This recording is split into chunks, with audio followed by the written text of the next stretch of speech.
At first, when I heard this news, it seemed ridiculous. Someone like Trump, as if he's playing a game and has laid out the map in front of him. He changes the names of some places as he wishes. He renamed a place from the Gulf of Mexico to the Gulf of America. He changed the name of a place from the Persian Gulf to the Arabian Gulf.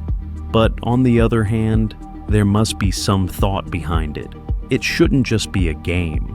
So I did a little research and found some interesting things about the ideas and thoughts behind these seemingly ridiculous actions. The idea and thought from many years ago until now, from the farthest points to the closest points to America itself that it might find, exploring what motivations exist in the background. Before I get into the examples, let's say that a name, like the name of a river, sea, gulf, or a country, is not just a random name that we can change without thinking that nothing will happen in the world. The people of that country use their own name. Others are also conducting their business and trade. Names have identities and histories in their background, and based on this, they have rights and ownership that change many of these things when altered. Based on this, I examined several points in the world. One is the Persian Gulf, one is the Gulf of Mexico, one is the South China Sea, and one is the Panama Canal.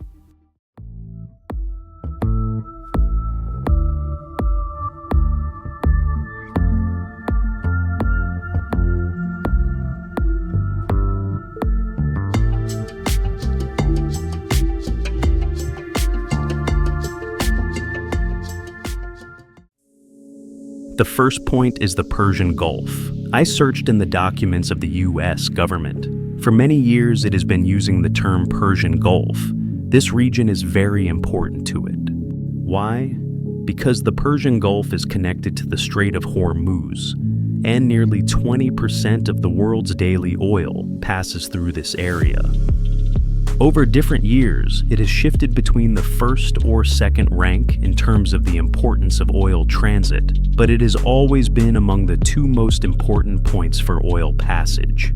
Even many years ago, during President Carter's time, the United States had a doctrine. He said that this region, the Persian Gulf and the Strait of Hormuz, is very important to him. And if anyone wants to give an opinion about this region, he is even ready to give a military response. Well, it seems very strange that America, which is thousands of kilometers away, wants to make decisions for this region, for this strait, and for this Gulf. An attempt by any outside force to gain control of the Persian Gulf region will be regarded as an assault on the vital interests of the United States of America. And such an assault will be repelled by any means necessary, including military force. However, since around 1991, when the United States wanted to use the bases of Arab countries in the war, it tried to gain their favor. He did this with an operation after which the term he used was Arabian Gulf. In a way, he was trying to put pressure on Iran, and on the other hand, was giving an advantage to the Arab countries to, for example, gain their friendship and use their bases for his war. From there, the dual naming of the Persian Gulf and the Arabian Gulf became much more heated, and it even reached a point where on Google Maps, in Persian or Arabic, or even when tweeting or producing news in Persian or Arabic, they use these separate terms to try to pull each side towards themselves or vice versa, to provoke their enemy. Another issue with many events behind it is the South China Sea. Approximately 1/3 of sea trade passes through this region. Therefore, it is certainly very important for the United States. That's why, for many years, it has been trying to control this area under the claim of always asserting this claim to protect the free flow of trade or to maintain the security of its own economy. On the other hand, everyone has heard that the economic, technological, and military competition between China and the United States is increasing every day.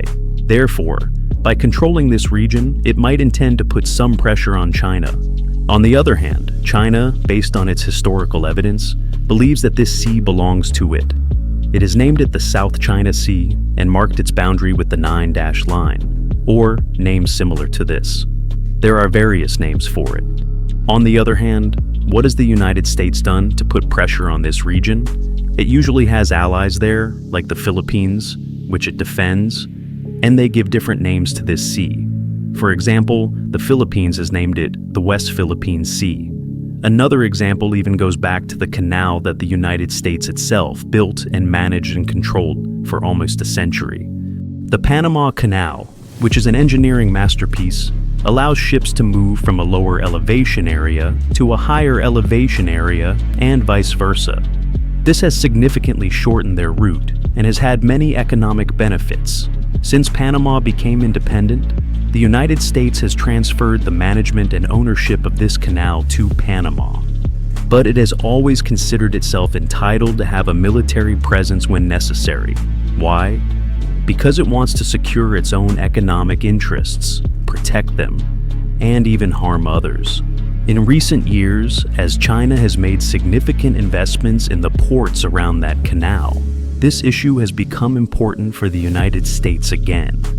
And it is trying to exert pressure on the canal through various diplomatic means to once again curb China's rise. Where does the story get stranger?